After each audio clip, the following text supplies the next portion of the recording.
Hi, I'm Xavier. It's good to be back out here again, sharing with all of you out there. My sharing, my educational sharing, training like this, it's really straight from the heart. They are all uncut, raw videos that I just record like this. So it's really unedited. Okay, but most importantly, this is really down straight to the point. I just want to keep it short and simple, try my best also to really curate the best information out there, because there are just tons of information on the internet out there, and you probably don't know what it's the right one to make use of. Okay, so today's topic will be interesting because I'll be touching on the high prices of HDB and exactly 5 good reasons on why is it now the time to monetize and sell your HDB. Okay, without further ado, let me bring up the slides to you. All right, so you can see this chart right now. This is the HDB prices from 2001 to right now, probably around the middle of 2021. I think it's a known fact that prices are going high, whether it's for the landed, for the private, or for the HDB segment. You can see even now for the HDB segment, it has risen almost to the 20, or even exceeded the peak of the 2012 to 2013 period. So the question is, will it continue to go up? I think probably just give you two main reasons on why there are such high pricing now. One is, of course, the construction delays towards BTO, and a lot of people are actually buying resale flats, and probably also people don't want to do so much don't want to do so much renovation. They just want to get something ready and move in straight. The other thing, it's also about affordability, all right, and also about working from home. That this is the trend, so people are looking at getting bigger spaces, and getting bigger spaces at the lower price. I think HDB is the segment whereby it's the most preferred choice. So that is the main thing on why prices are actually going up high post-COVID, and during this period of time whereby travels are still limited and there's still some effects on our life.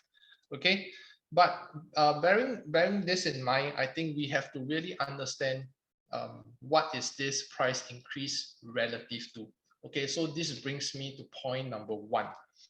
Okay, it's about being relative to what is going around. When you look at this price increase, yes, it's great. I mean, probably some owners out there, you'll be thinking if it can continue going up, you want to sit on it longer.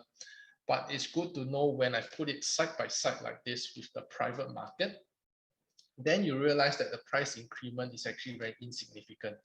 Okay, so this compares the HDB and the private market prices. Over here is the 2006 to this 2021 period. So just now the steep increase, when I put it side by side, you can see the increase now, it's more marginal. But more importantly, you can see the difference in prices, because like I say, the private market, and I think you also know, it's also going up. But based on this chart over the years, it's a known fact that it's going up even faster, right? So for example, if your HDB has went up by 10%, if let's say it's around 500,000, it went up by 10%, it goes up by 50K. But if a private property that you want to buy, of course, you're even afford to, you can afford to buy a private property at, let's say, 1.5 million, it goes up by 10%, it is 150,000. So that price increment there, it's more than the price increment for the HDB. So in terms of the opportunity cost, it actually makes sense to actually monetize the HDB and then move forward to your private to stand to gain a larger price increase, right? So point number one will be relative to whatever that you're buying. Of course, not everybody's situation is the same. So I'm just giving this simple illustration of probably you're downsizing, probably your finances are tight, you have different plans, you're upgrading, or you're singles that are thinking of buying a private. I think really it really depends on your circumstances, and this is something that of course I can advise on a one-to-one basis. All right, so this is point number one. Look at it based on a relative basis. Point number two, why is it a good time to monetize? Because of of the BTO supplies that are constantly being pumped up. All right, the current situation may not last forever if everything goes back to normal, when all the constructions delay, the BTOs delays are back to normal. In fact, it will even speed up with better technology moving forward. So when it comes back to normal, it's good to know that prices is determined by supply and demand. So if you know that the supply is actually pumping up average of around 15 to 17,000 every year, this is a huge amount of supply that would be competing with your unit in the future when you choose to sell, because eventually this unit will go on to the resale market after their MOP 5 years later. So the higher the supply, of course, prices will come down. And this is something to note, because let's say I give you this simple comparison. The private market every year, government land sales to confirm, and some of the reserve list that's being triggered, you're looking at around 3 to 4,000 max number of units. So 3 to 4,000 of private versus this amount of 16 to 17,000 is quite stable throughout the years. I think it's a huge disparity, and this probably explains why my previous chart, the difference in the prices between the private and HDB market has been widening throughout the years. Okay, so this is point number 2, a huge amount of BTO supply that's coming out. And also bear in mind, probably I just want to add this, it is not just in the non-mature area, it's not just coming out with a new HDB town in Tengah or things like that, or in the Choa Chu Kang area. There are also BTOs coming in the mature estates. So this will actually stands to dampen the prices in the current for the current HDBs at the mature estate, because there are still more. Look at Bishan, they're coming up. The Greater Southern Waterfront, they're coming up. Kallang, Whampoa, there are tons of it that's coming up. So this is something to note. All right.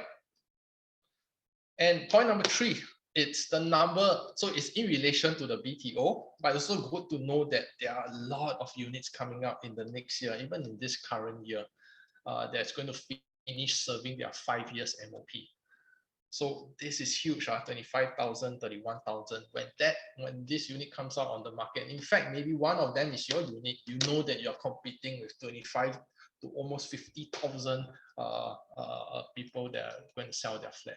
So probably you have to take advantage of the current huge demand that it's causing price to go up very steadily, causing people to just pay COV. I think this is something to take advantage of, because in the next 1-2 years, when everything comes back to normal, probably there'll be higher competition and you'll be facing lower prices and lower demand. All right.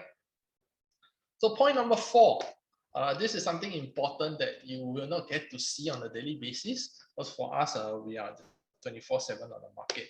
How is HDB valuation different from the private valuation? I think it's very important to know. In the HDB valuation, I would say most of the people, unless they are downgrading, they'll be taking a HDB loan, if not a bank loan. But whether you're taking a HDB loan or a bank loan, the valuation is done through the HDB website, and they have a panel of these valuers where they get to come and assess your house. So this valuation is what causes the cash over valuation that people are paying now, and it's actually a bit of a stumbling block. I mean, as you get bigger and bigger, how many people can really afford? If you're buying HDB, the whole point is you want to buy something that's affordable, right? Within your means, you probably don't want to top up so much. But if COV reaches a certain point, all right, for the generic houses, I'm not talking about the best houses that fetch the recent one that fetch almost a 1.3 million. We talk about general one. If it goes probably above 50,000, I think a lot of people are very uncomfortable, right? So the valuation method from HDB, I think there's some form of control over there, because it's all done through HDBs, right? With their panel of valuers. But in the private side of valuation, you know that actually the valuation is done through the bank panel. It's kind of being controlled rather by the bank. And I would say between the two, the bank has greater incentives to do more loan deals as a form of business for profitability, right?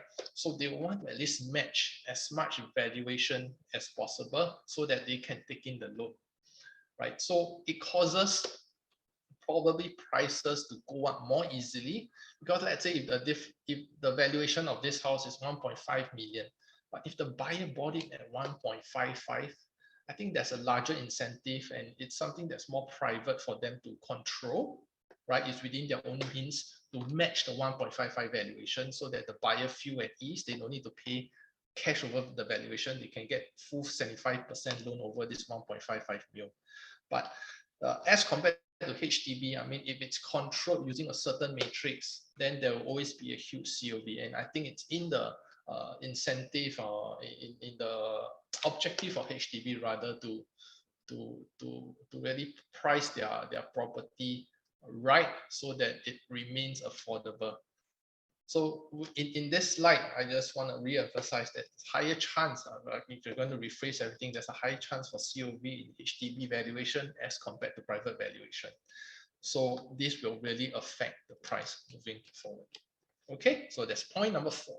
So lastly, this is something very relevant in this last few months or so. I think there are tons of stakeholders in HDB. I think this is something that you want to be very wary of, because when it comes to subsidies, when you're buying a resale flat, when you're buying a resale flat with grant or BTO, these subsidies are indirectly taxpayers' money.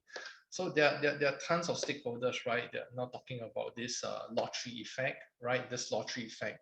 How are they going to control this lottery effect so that everybody will benefit, and it's not just for those that got benefited?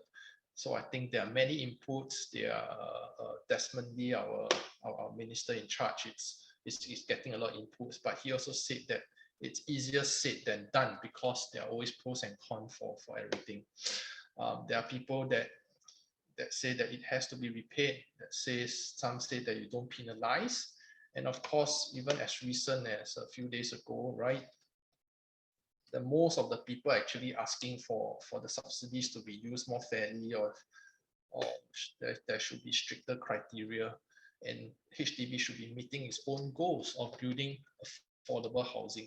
I think that would actually restrict how much prices can grow, or rather how much profit that you can get from HDB.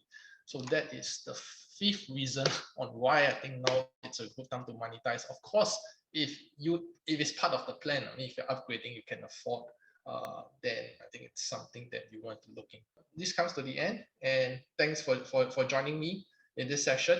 If you have anything you want one-to-one advice on it, yes, please feel free to reach out to me. Like and share. Please subscribe to my channel. All right, thank you. See you.